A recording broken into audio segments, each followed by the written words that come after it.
Hello, good evening. So today is Pet Peeve Day. I just discovered this evening. I was listening to a podcast from Kim Anami, which is what's it called? Orgasmic Enlightenment, where the sexual and spiritual come together. Ha ha. Um, this one was mostly not about sexuality. This is the um, the podcast host Kim Anami interviewing Bruce Lipton. And for the most part, I like a lot of what both of these people have to say. Um, Fascinating minds and fascinating energies. Just some kind of wonderful exploration of a wide variety of topics. Bruce Lipton, if I remember correctly, I don't know whether he popularized or discovered or what exactly his role was, but he was one of the major factors for us as a culture having the concept of epigenetics as a thing. If you don't know what epigenetics are, I don't think it's that big of an issue for this discussion. But suffice it to say that it's something that was discovered as as a thing that points out that genes don't necessarily determine what your genetic, heritage is. That it turns out that there's a kind of marker that defines which ones are active and which ones aren't. And those epigenetics, the sort of wrappers, in some sense, are determined by environment. They change with respect to environment. So something that's sort of semi-Lamarckian in an interesting way. But anyway, if you don't know what any of that means, that's fine. The content of the genetics and epigenetics not that relevant. Um, this this particular podcast episode went over a whole arc of things that I thought were beautiful and fascinating and very empowering, very clarifying, highlighting. A lot of it was Bruce Lipton talking about the immense power of how we choose to think affects our bodies. Um, and to me, that seems like obviously an important factor. It's just like super clear. But there's this kind of move that has now come to kind of drive me a little crazy. The real focus here is, oh, I am driven crazy. I'm being bothered by this. There's a kind of there's an imperfection in my rage. And I have no problem with being angry with with what's going on in the world or what other people are doing. That's not inherently the issue. It's the hooky thing in me of why are they doing this? I'm like, okay, well, can I actually just have the rage of going, why are they doing this? No, this ends here. I'm acting here because I am bothered by this part and I want to put my action in. Um, Sort of working out for myself how anger can have a clean but powerful interaction with the world.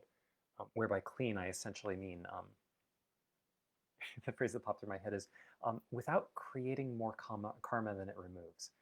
Um, but if you haven't seen my previous videos, that may sound more mystically laden. Well, more like spiritual banking than I mean it. Um, I'm talking about something very mechanical, something that's very observable. But in effect, does it create more good than it creates harm? Right? By a particular definition, by something like how free does it encourage everyone to actually be, as opposed to how acceptable is it? Those are details. So with that said, I'm going to sort of roam over a sort of an area that I find very infuriating, that I feel a lot of heat about. There's this sense of, this is insane. Hey, Elo. Good evening to you too. Um, so yeah, so I'm gonna go ahead and let myself be a little unfair to again let the energy have contact with reality as part of this process of unfolding it, because I know that I'm honing in on something really important here. There's also something about how I talk about it that I would rather that if people become defensive, it is because that is part of the necessary process for their unfolding and recognizing truth, rather than because I have a chip on my shoulder and the way that I talk about patterns that are in people causes them to cringe and blocks them from noticing what I'm pointing at. So that's the thing that I'm working with here. So in this podcast, Bruce Lipton, at one point, like this to me is an example. I'm going to zoom in on this phrase of quantum.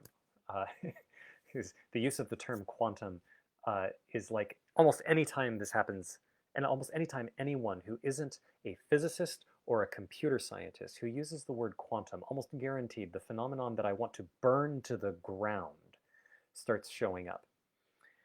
This is not just about misuse of the terms. People can do poetry all they want to. That's not an issue. The issue is more nuanced than that. Right, so bear with me. I'm not just razzing on people for getting the science wrong, although there is an issue here. So Bruce Lipton, who he's a biologist. He clearly has a PhD in biology, does biological research. It's like he's not a physicist, but he's a scientist. He states at one point how quantum physics is the most well-established, most thoroughly tested branch of science that we have, which as far as I know is true. Like we have more precision on the predictions of physics than we do of any other theory. Sorry, more precision on the predictions of quantum physics than we do of basically any other theory, including in physics. We're more confident of the precision of quantum mechanics than we are of general relativity, as far as I know. And this is part of why a lot of our modern electronics work the way they do. We use a lot of quantum mechanics to sort out how, like the computer that you're watching this on, works. So he first makes that statement, which is like, yeah, that's, as far as I know, that's true. And then he says the first principle of quantum mechanics is that, and I forget exactly how he said this. It was a slightly different twist, but it's the same. It's in the same cluster. He said something like, our consciousness creates the world around us. Because the quantum physics shows that our consciousness creates the world around us. Now, I actually don't have any problems with the claim that consciousness creates the world around us. That is actually quite fine. There's a way of perceiving that I can look at and go, yeah, I mean, what else would? And even given the standard physics paradigm, even given our typical materialist scientific framework in which this is all wiggling quantum magic goop. No one really knows exactly what's wiggling. We just kind of pretend there's wiggling going on, and then we can model stuff. No one knows what the Schrodinger waves are waves of. And we sort of go, well, they're waves of math. But when we do some mathematics, we can come up with predictions that tell us what happens, and those are accurate. So we won't ask what wiggles. I had one friend who is very well educated in physics who described it as magical reality fluid. Just to really highlight, we don't know what's wiggling, or even if it's a correct question to ask what it is that is wiggling. But in any case, even if we take that scientific frame and we go, okay, in this scientific world where it's just wiggling stuff that creates this impression of there being subatomic particles that create atoms, that builds all the way up to creating a brain, and that brain produces these experiences. Well, the thing is that even when you go through all of that, at some basic level, the world I experience is not a world of constructed atoms. I experience a world of consciousness. So even if consciousness comes out of the physical world, the world I experience is made of consciousness in a really important way, in a non-trivial way. So there's a kind of thing there that you can't get around as far as I can tell. But philosophy aside, well, I mean, all of this is philosophy. Everything's philosophy. So there's this, but that kind of basic claim I actually don't have any trouble with. But the thing about quantum physics takes as its first claim that, its first premise. It's like, I mean, no, it doesn't. And it's not just the thing that I want to point out is not about the accuracy of the claims. It's the fact that there is a complete lack of interest in whether the claims are accurate. And then the immune reaction that happens on the other side. The entire conversation is just foobar. It's just absurd. So this is like the first step of this of a completely a disempowering dance, of a playing into a victim narrative dance. So this this thing of, well, okay, I can go into the details of why quantum physics definitely doesn't show anything about consciousness. Nothing. It doesn't say anything about it. It doesn't demonstrate anything about it. Guaranteed. This is like, if it did, that would actually be a horror shit show. We would not want that, right? um, but I probably just let me highlight a very quick example. One of the most common. So I got something in my eye. One of the most common things referenced is what's called the double slit experiment, which is this fascinating thing of if you fire light, basically you fire photons at a screen that has in it two slits like this, like they're making them thinner, like really thin slits. If you fire a whole bunch of light at that and then you have a sensing pane on the other side, like you basically shine a flashlight, you'll see wave patterns on the sensing screen because the waves of light go through the two slits and then interfere with each other like ripples of water that create a kind of up-down interference pattern. Um, if you reduce this down so that you're firing one photon at a time, one little packet of light at a time, well, you'd think, and this in part this is because of the metaphor, because you're firing a photon, it is a packet, and it either goes through one slot or the other. But it turns out that even if you slow down the light enough that you're firing one photon at a time and then it hits, and another photon, and it hits, and another photon, and it hits, they'll still form the interference pattern. There will be some tendency for the photons to cluster in isolated bands on the sensing screen. And in quantum mechanics modeling, the reason for that is the photon isn't really a packet. It's more like a wave that interferes with itself in terms of the probability of where it's going to show up. The photon doesn't exist before it's measured. What happens is the act of measuring it, the act of detecting it, causes it to suddenly display in a certain place. Before that time, it's actually just a bunch of waves, and those waves are probabilities of where you're going to detect the photon when you measure it. It's very bendy. It's not how we're used to thinking of physical reality, but that seems to be a good model for that model lets us predict what the light does in a lot of detail.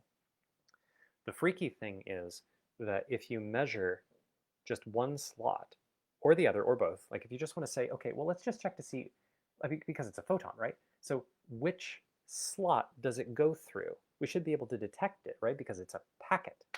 And even if the packet somehow goes into weird probability land, it still has to go through one slot or the other, right? So let's just find out which one it goes through. It turns out that if you put a measuring device on there that, to the best of your ability, absorbs the photon and then lets it carry on through the slot in the same trajectory as much as you can. If you do that, the interference pattern on the screen vanishes, and you end up with two blobs of light as though you are firing packets of photons like they're little bullets instead of it being waves. So that's the double slit experiment. That's the thing that has people going, whoa, this is kind of crazy. But the weird thing that happens with the double slit experiment is that when people describe what's going on, they are asserting that consciousness is the thing that is causing the light to be detected in a specific spot. That's not what's going on. It turns out that that collapse of the interference pattern I'm describing, where instead of it being this interference pattern on the screen, instead it's two blobs of light, that will happen even with the detector there, even if all the detector does is tell itself, like if it's like a little machine that notices there was a photon here and then doesn't store the information anywhere, doesn't tell anyone else. It just detects there's a photon, but there's no output for the measurement device, and it lets the photon, approximately speaking, it lets the photon continue. Part of the issue is that it can't exactly let the photon continue. That's part of the whole point. It turns out that you can't detect the photon without basically stopping it. That's why the whole thing happens this way. But you don't ever need any conscious entity anywhere to ever know the results of whether or not the light goes through one slot versus the other in order for the interference pattern to vanish. Okay, so now there is a deep question, and this is one of the big confusions. This is called the measurement problem in quantum mechanics, which is what counts as a measurement. Right? Because the measurement device that is hovering on one of the slots is also made of the same wiggling quantum weirdness as the photon. It's a bigger thing, but it's just more quantum wiggly stuff. So which quantum wiggly stuff counts as measurement and which stuff counts as not? It turns out this is a slippery question and no one has really answered it. There have been attempts to answer it, but a lot of those answers end up going in circles, or they, in some sense, obfuscate the question. Nobody actually knows. Okay, so, but we can still use intuitions to very clearly notice what things actually interfere with the the um, in practice, we're able to use our intuitions to pretend that the classical world exists, the normal non-quantum world, the usual world that we live in, exists above the quantum world. The whole point of Schrodinger's cat, which I'll let you look up if you haven't heard of it, but it's a thought experiment that Schrodinger came up with, one of the physicists who's responsible for some of our basic modeling of quantum mechanics. The whole point of the Schrodinger's cat thought experiment was to demonstrate that there is no way to divide the quantum realm from the classical realm. It is one realm. It has to be. um, so it's not just about the size of the phenomena. But if we sort of ignore that, we can use intuitions to work with, well, I have this classical measuring device that is finely tuned enough that can pick up photons or can pick up electrons and it can detect this stuff. So we'll call that a measuring device, following our usual intuitions of measurement. And if you do that, and then you're working with things that are displaying quantum phenomena, which is to say that they're displaying things that match the model of quantum mechanics, but are doing so in ways that are weird relative to our day-to-day intuitions, like lights, with light packets interfering with themselves as they go through both slits at once. We have hard times with those intuitions. If you use classical intuitions for measurement, in order to interact with quantum phenomena, which is everything, but the things that look especially quantum-y to us, then you're able to make predictions that are extremely accurate using quantum mechanics. It's just, as far as I know, there is no resolution for exactly what counts as a measurement. The closest we have is a theory of entanglement. But even that starts to get really complicated, because what is the mind that is understanding the entangling? There's something very strange, loopy going on there. Anyway, bunch of philosophy, bunch of nuance. But the point that I want to highlight here is that there's this misunderstanding of a very basic point. This is just one example.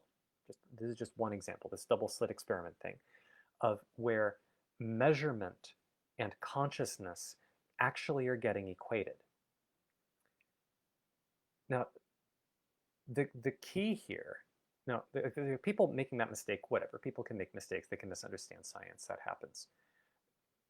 There's a key step that drives me a little batty.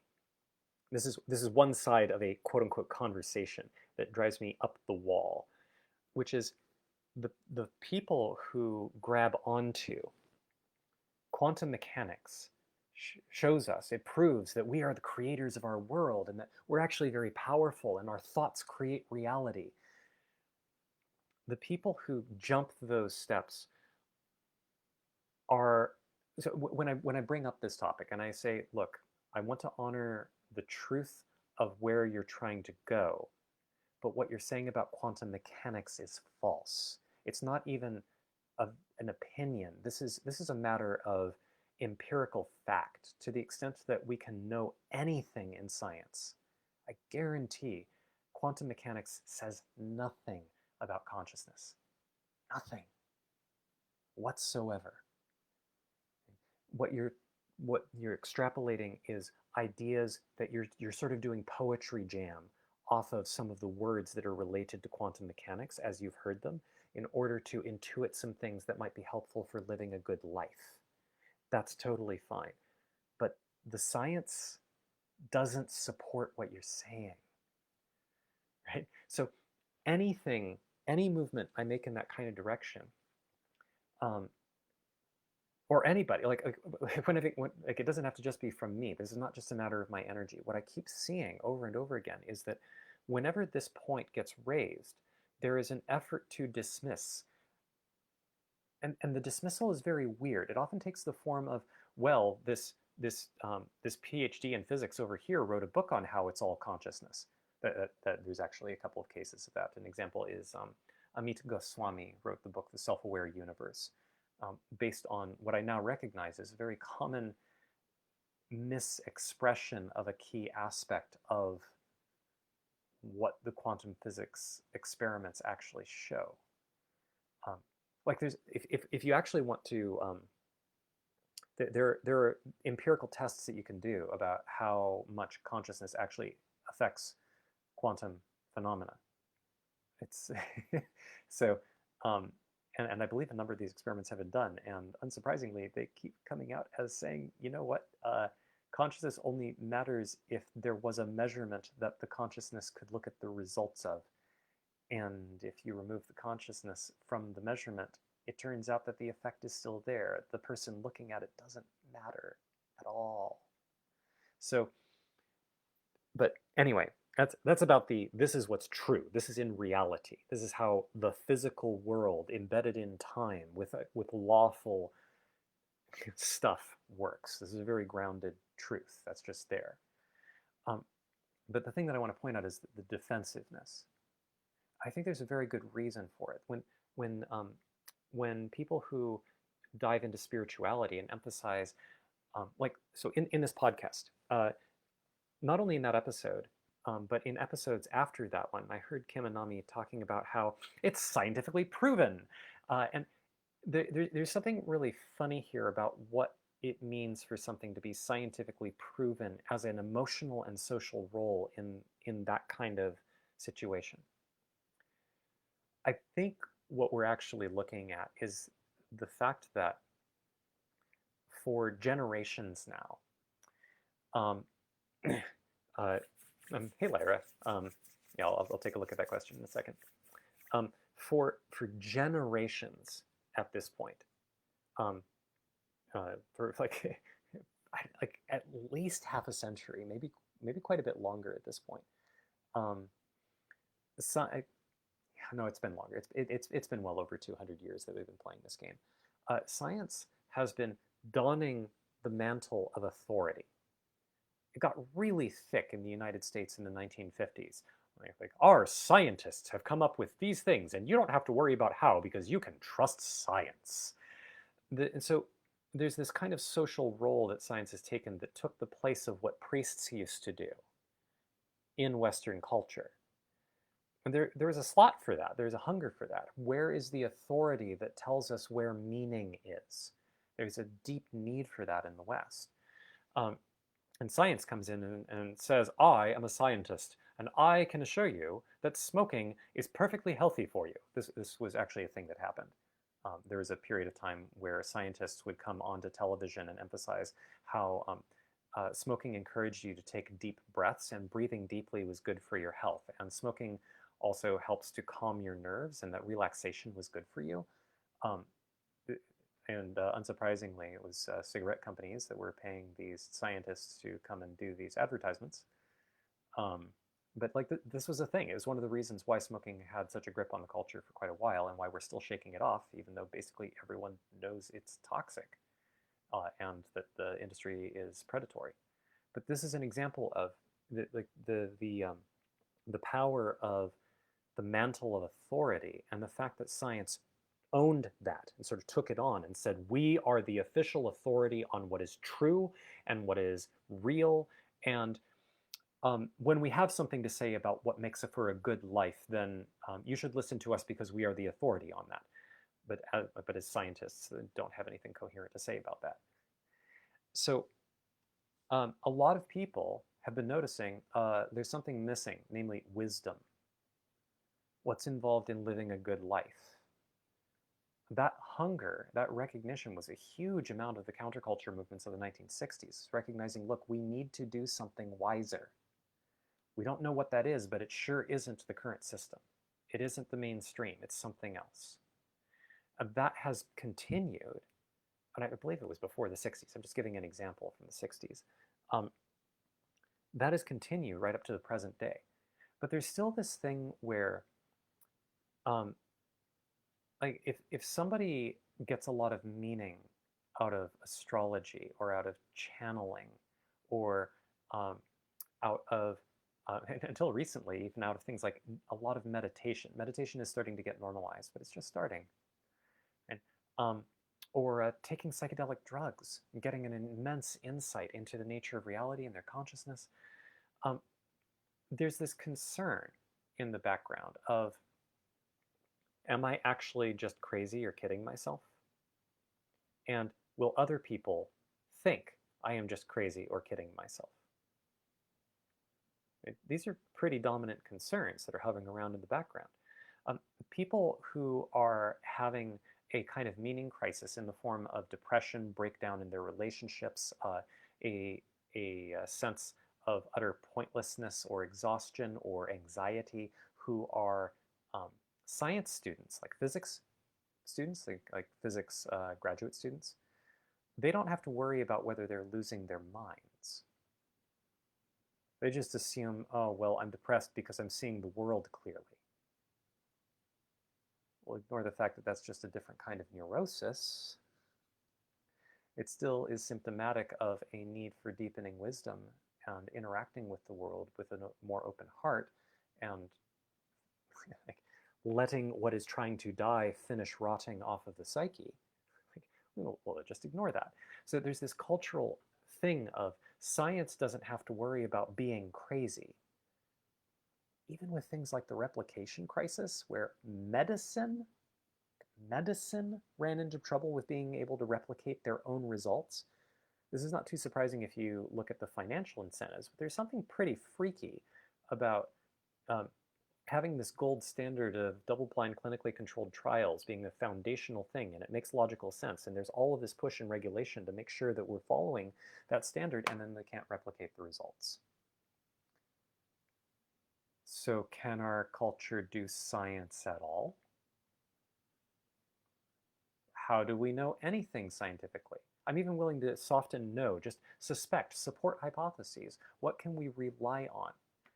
It looks like there isn't a whole lot outside of the really hard sciences, biology, chemistry, physics. And even in biology, there's a lot of question marks in there because biology starts to touch on questions of intelligence. And we don't understand intelligence. So there's a lot of questions to raise here. But sanity and am I out of touch with reality are not the kinds of questions that typically show up in the realm of people who are studying the sciences. But it does show up for people who are studying philosophy and religion and who are getting into spiritual practices and who explore, God forbid, if you look into something like magic. Oh, then you're really on your rocker. Oh, you believe in star seeds and you're getting channeling from like alien star brothers and star sisters. Okay, now you're just completely off your rocker and you're just one of those la la woo people. Like, okay, so like there are questions of what in philosophy is called epistemology about how do you know what you know? What is your basis by which you're coming into knowledge of reality?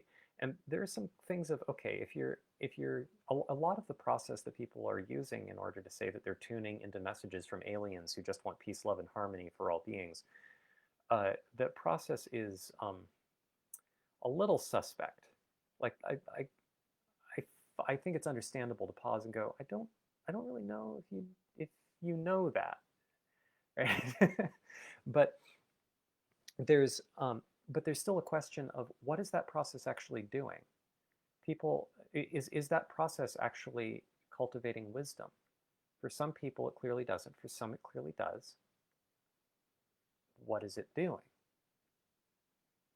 Right? That's a different question from, is the content acceptable to the scientific framework?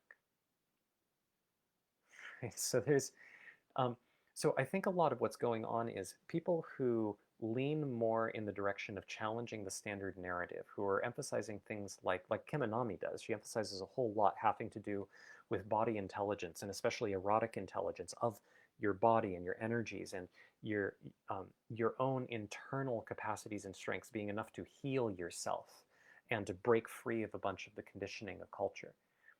So people who lean in directions like that, who are saying, you know, I don't entirely buy the official narrative. And this is even before any stuff about conspiracy theories versus official narrative was showing up around the pandemic. This is from way before. Um, like, hey, I think there's something broken about the official narrative of the world. I think maybe things are quite a bit different than they seem. Um, I I don't relate to all the conspiracy theories, but you know, I do have some questions. And people who lean in that kind of direction often need some sense of grounding and some sense that what they're doing isn't totally crazy. And there's a little bit of, well, maybe I just decide I'm crazy and I just lean into it. It's like the defense that I have. But it's very soothing to hear that the official mantle of authority, the realm of science, has conferred authority on your beliefs.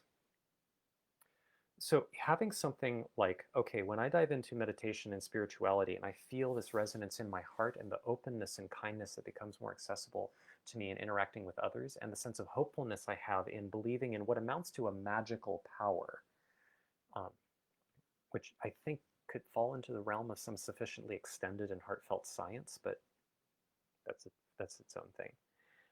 But things like the law of attraction, or the sense of what vibrations are in me, or the vibrations that I bring towards me, or if I focus on creating something that it has a specific thought structure to it, and I pour my energy into it, and maybe like there's some traditions or strategies that are based on like masturbating and then orgasming while focusing on my intent, that fills it with energy and sends it into the world, and then magically by mechanisms I don't really understand, but you know what? When I believe in them, I feel powerful and like I have some control over my life. So I'll ignore the question of how it works and pretend the theories that I've heard are good enough. But by somehow, all of that comes in, and you know, I sometimes see things that make me think that this sort of works, and maybe it's there, but maybe I'm driving. Maybe I'm actually just doing selective perception and confirmation bias. But I don't want to ask that question because then I undermine my power if it's there. It's a huge mess. And then getting someone coming forward and saying, did you know that the new physics proves that what you concentrate on becomes real? It's, it's like an answer.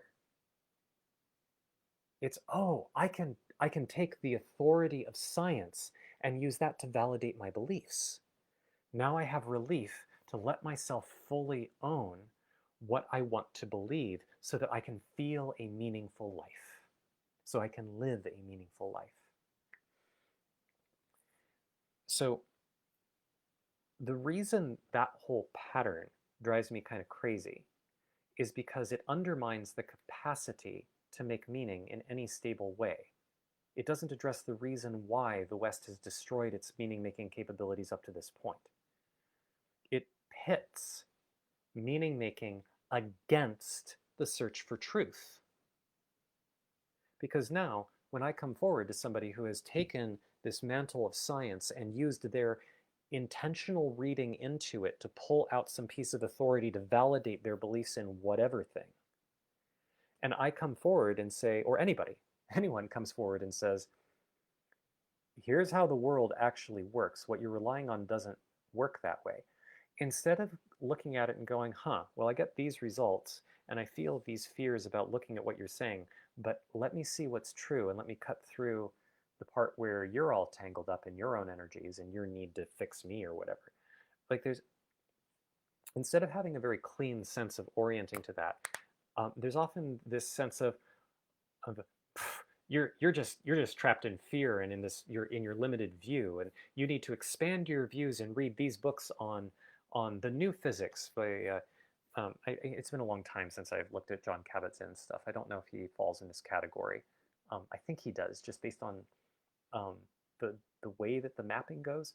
But anyway, there are lots of people who will say these things, like grabbing people like Bruce Lipton, a biologist who seems to have inherited this misunderstanding of quantum mechanics, but he's a scientist. He has a PhD. He either founded or popularized or whatever. He did something significant in the spreading of the understanding of epigenetics. Ah, so he has the mantle of authority, and he says that quantum physics is extremely valid and built on this foundational assumption that consciousness creates our reality.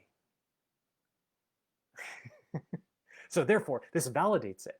Never mind that if you actually understand what all of this is saying, it's very clear that Bruce Lipton is wrong. He's just wrong. That doesn't mean that the thing that he was using that for is wrong. Like in the rest of what he had to say, this was based on biological experiments and some extrapolation and theorizing that connects some things that were about experiments that he described. They were in biology. It's totally like, you know what you're talking about. I can hear it. I hear your description of the experiment. I could see it working out that way with splitting up cells into these different petri dishes and giving them different growing conditions. Cool. And then the extrapolation to, well, how would that work in a human body? It sure looks like that has to do with how what you are thinking, creating the environment for your cells. Okay, I noticed that there are some skipped steps in that explanation, but it seems like a reasonable hypothesis. And if nothing else, I notice in me when I hear that, I feel an encouragement to attend to how I'm thinking and what I'm concentrating on, which I already know for reasons that aren't based on like doing rigmarole with scientific theories. I can already know, oh, that's actually a good result. So even if this idea turns out to be false, temporarily wearing it as though it's true sort of gives me access to a way of thinking and perceiving and orienting to things in a way that I know that I like. So like that's like, okay, great, yeah, you are a scientist. You explore some domains of science in ways that are great. And the thoughts that he was using in order to connect to quantum mechanics was, if I view it more like poetry, it's like, okay, that's fine. But then people like Kim and Nami take that and take the authority of Bruce Lipton, PhD, and then use that to validate their beliefs in a misunderstanding of quantum mechanics. And then and then in conversations that I've had with people like this, they will throw these authorities out as a shield against experimental evidence that their framework is wrong.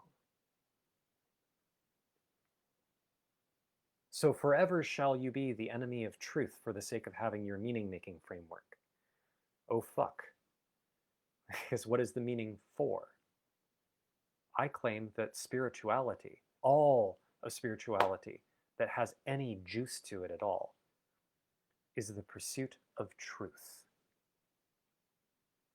So if you undermine your capacity to relate to truth in order to have meaning so that you can grow as a spiritual being, you're kind of fucked. So,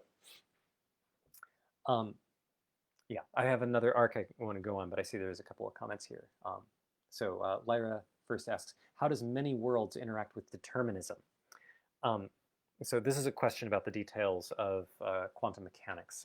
Many worlds is an interpretive framework that tries to explain what is happening when a measurement occurs. And like two of the most popular interpretations. One is that when you detect, when you put out, like for the double slit experiment, when the light goes through on the sensor on the back, you can't predict ahead of time where the light hits, but once the event happens, the probability collapses and you end up in exactly one situation where the photon hits a specific point on the screen. The probability collapse interpretation says that these probability waves exist in our world, and then some kind of measurement thing collapses the probability wave into a specific instance. And you just can't predict where that is. The chaos is actually a fundamental property of reality. The many worlds interpretation says actually the photon lands everywhere that it possibly could. And what the measurement is doing is making it so that we find ourselves in one particular world where only one of those measurements happens. And so the question is, well, but what about the determinism of the the philosophy of things have to happen in a certain sequence according to physics. Um, so the I'm realizing I'm just pulling up my library. What I actually want to do here is say I don't want to go into this question. Sort of hooks me as I know things about this. I could babble about it. What I want to say is that I'll just say that many worlds and determinism totally work together just fine. It's just that what is deterministic is prior to the level at which we consciously experience a world that looks normal relative to classical mechanics. Um, so the uh, the the determinism is like we can't predict exactly what's going to happen, but the reason is the kind of thing we mean by a prediction is at the classical level. We can't predict which classical world we will find ourselves in. This is as close as we get to this question of, well, how does consciousness interact with all this stuff? And loosely speaking, the many worlds interpretation says that whatever consciousness is, it allows us to experience a classical world. It never lets us experience the thing that creates the classical world. And because anthropics, we keep finding ourselves um, unable to predict which world we end up in, but we find ourselves in a world after each quantum measurement. Um, the probability of that is absolutely deterministic. And how many of such worlds get created, which is the same thing, is deterministic. Um, we just can't predict our own experiences. Okay. And Lyra also adds, I definitely find physics grounding. When building things, it either works or it doesn't. Yeah, there's a very grounding effect there. Learned a lot about that at Burning Man.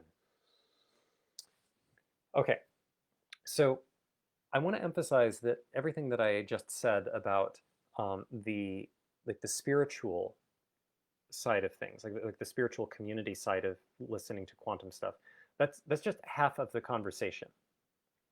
That drives me crazy. What drives me crazy about that aspect of it is that um, a lot of what spiritually oriented folk are looking for when they grab onto almost anytime they want to use the word quantum, what they're grabbing for is sovereignty. They're grabbing for a sense of um, authority, stability, the rightness to have the opinion and path that they do.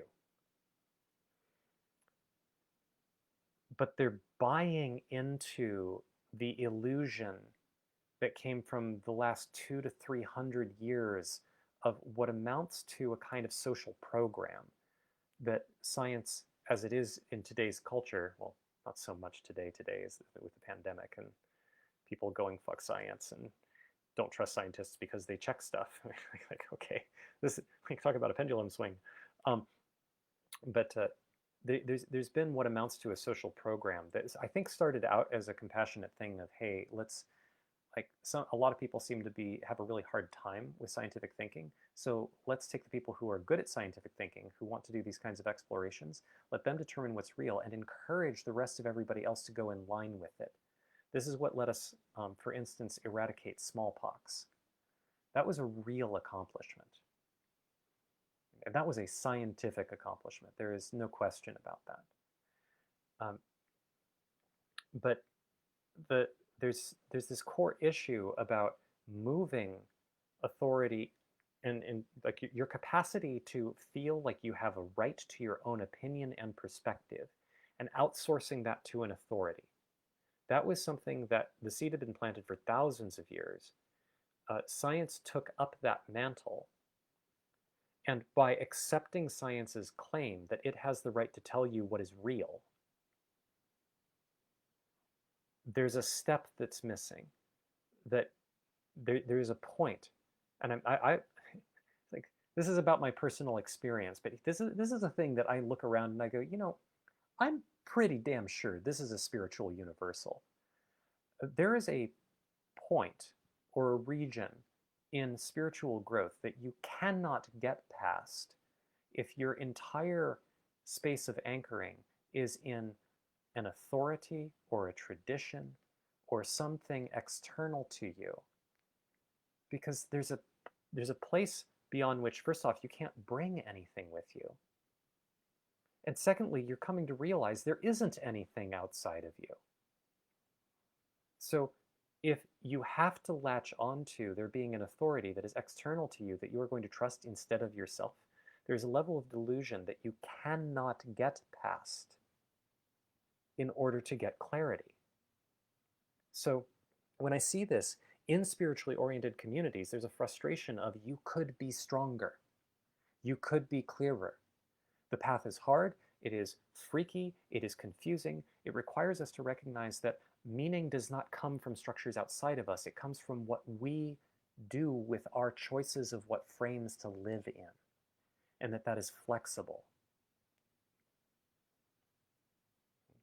No one and nothing has the right or the power to tell you what is true of your own experience.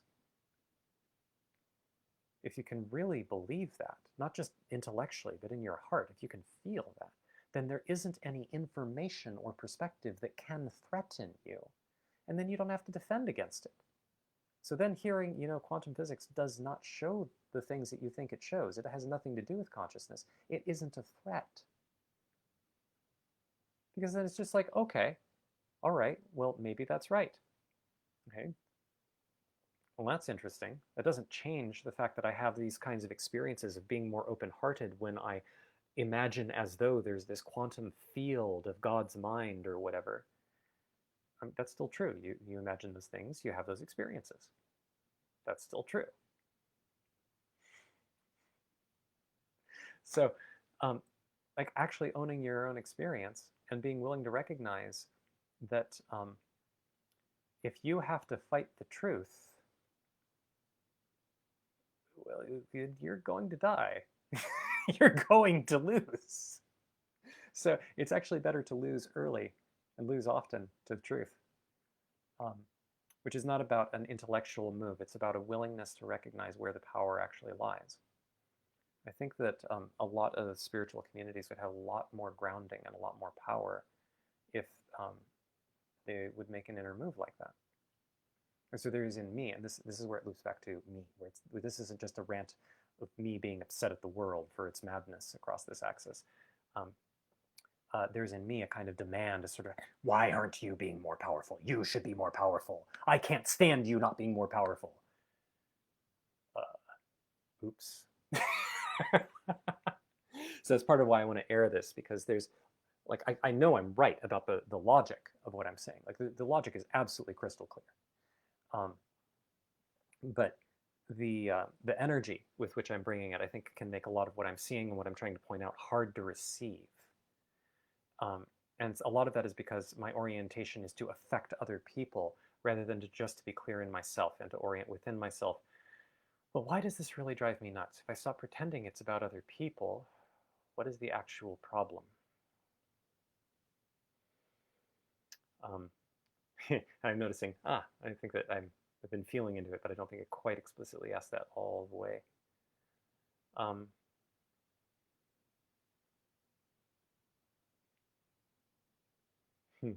Yeah, I think I actually don't know the answer to that one.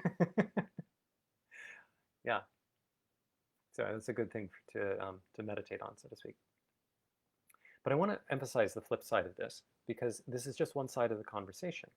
There's a flip side that happens where I've often felt kind of hesitant to talk about any of this.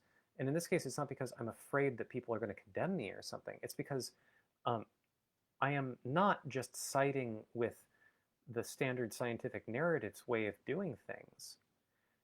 Because there's this sort of, it's a stupidity. There is a stupidity in response to to quantum mysticism, which is people who understand the science, or often people who don't understand the science but know that you're supposed to guffaw and mock spiritual things because that's what you do when you're in that kind of social role.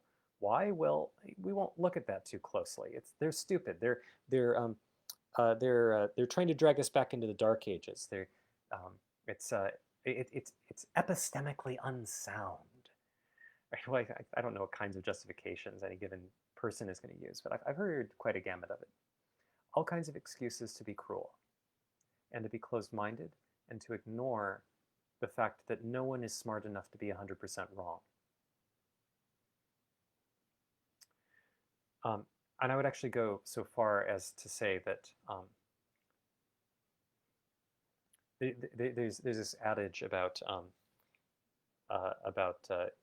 nothing is 100% noise, but nothing is 100% signal either. So it's like when you receive a message, how much is static and how much is a communication. But there's but a lot of discernment has to do with noticing, well, what is signal and what is noise?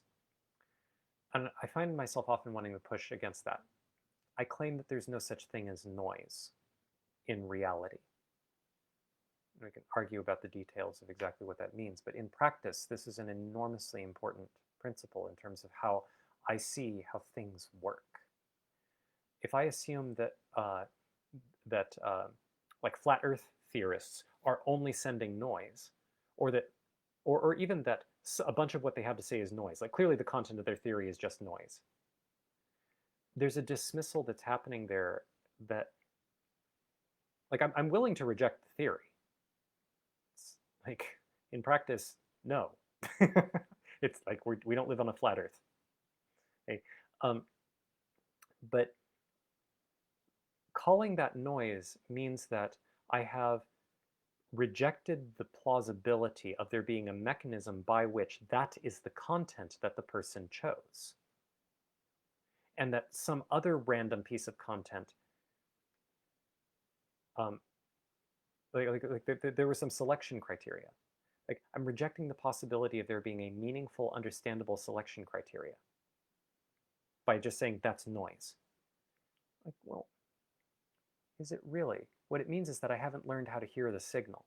It's telling me something about this person and about the culture that that person is coming from and through. There's no such thing as noise. There's just signal that I have not understood how to fully read. So, in that sense, there's a failure to recognize this principle that's pretty common in, like, I'll just go ahead and beat on Richard Dawkins type perspectives. I haven't heard anything from Richard Dawkins in a while, but last I heard he had become a professional troll. Like on this campaign to try to destroy all religion, because science. Just like, there's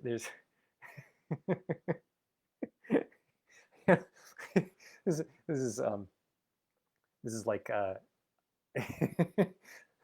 like God's sense of humor, so to speak. I wonder how long it'll take for Dawkins to have a spiritual revelation, and then come to realize that, oh, actually, maybe there's something to consciousness that I haven't been accounting for.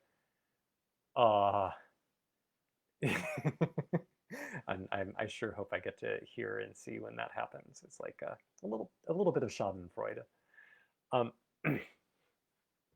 So, but this strong materialist frame, or this, like, yeah, science makes sense, and these people are saying quantum and they're saying stupid things because, like, they don't know what they're talking about, so they're just being dumb, and their spirituality is dumb. They're just hippies. They're woo. They're talking woo, ignoring the question of why are people attracted to woo, to woo. Oh, they're attracted to woo because their thinking is bad. Oh, it's specifically because of confirmation bias, and here's how they use the confirmation bias in order to screw with their worldview. Okay. And when you tell them this, do you find they suddenly go, oh, thank you, I didn't notice that? No, they resist it because they're so closed-minded. Okay. So do you suppose that they might be getting something out of it that is different from what you're seeing? Oh, no, they're just deluded. Okay.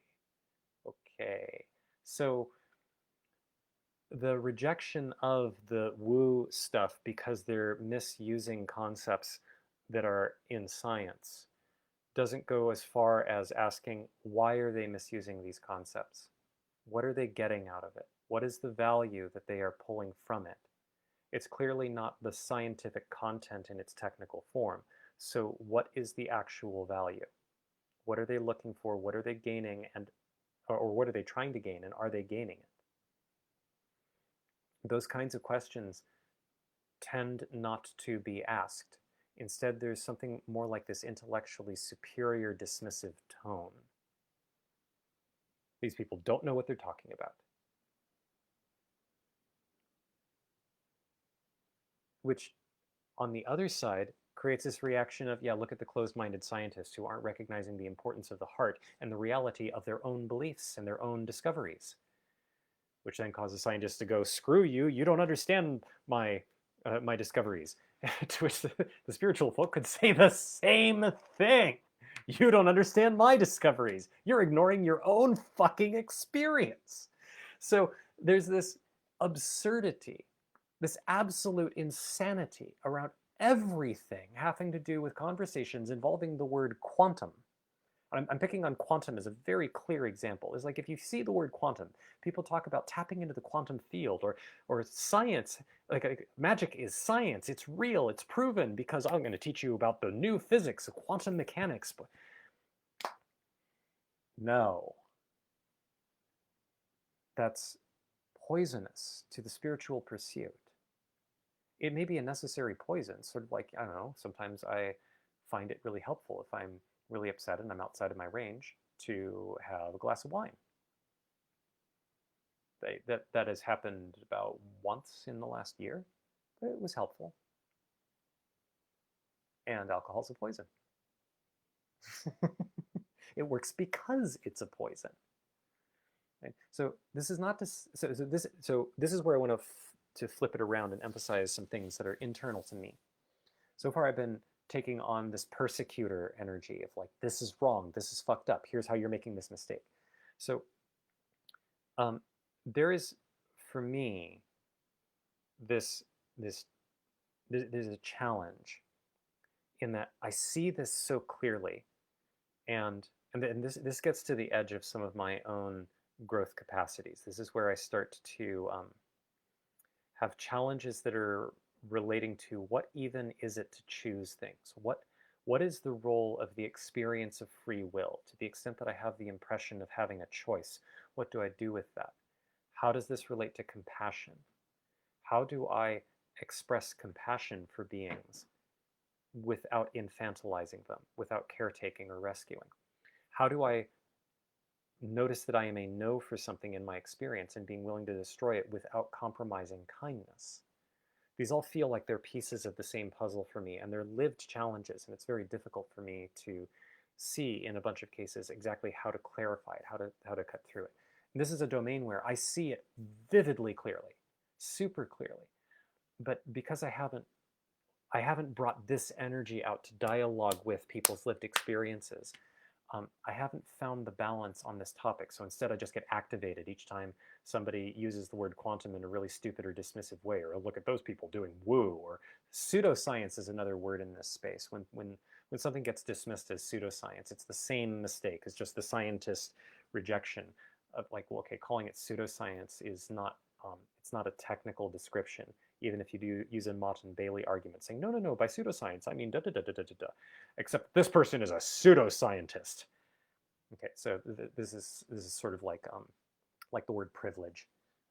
Privilege has a technical meaning that we could use to describe cultural structures, but its actual use is often as a weapon or a threat or a way of inducing a kind of shame. And I don't even mean to say always, I'm just highlighting that often this shows up. And there's also another component of, because of that having happened sometimes, there's an anticipation of it being used that way. So the word doesn't have the technical meaning primarily in its use, it has the weaponized version as its primary way of being perceived, which is why the word has so much charge around it.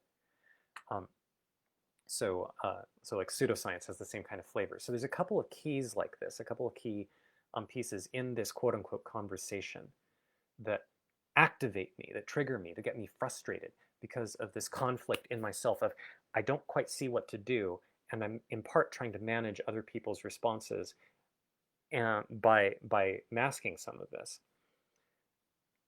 But there's also an aspect of wanting to not try to manipulate people with this, but still wanting to be clear, because there's a vision, a clarity of the whole picture that I see vividly, that I expect that anybody who wants this clarity and takes it on would find it purifying.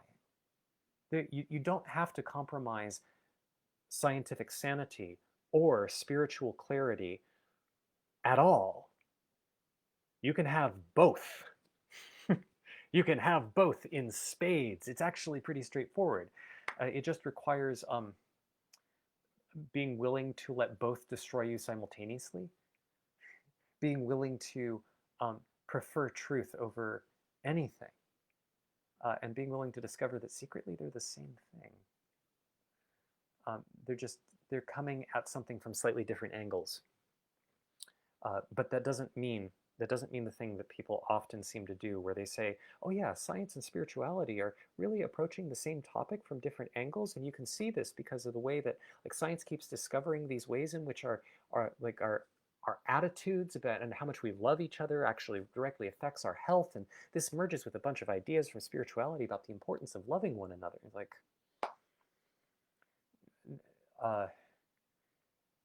it means something to be a scientist and to be a mystic.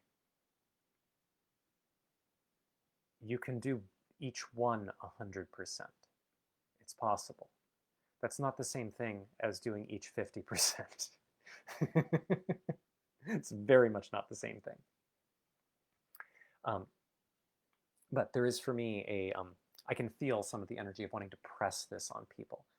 Out of a sort of impatience with finding this confusion in the world. There's a part of me that just wants to burn this confusion to the ground and just say, look, y'all damn well know what you're doing. You know that you're outsourcing your power. You know that you're dismissing people. You know it. Cut it out, right? And that's where that energy is coming from. It's just like, so there's a hooky place in me that I haven't sorted out. But this is me actively engaging with owning that and discovering that apparently this is a pretty strong energy in me. And because there's something to burn. There's something in the world to burn. And this doesn't, I haven't yet fit this very well with the point that the world is not my job.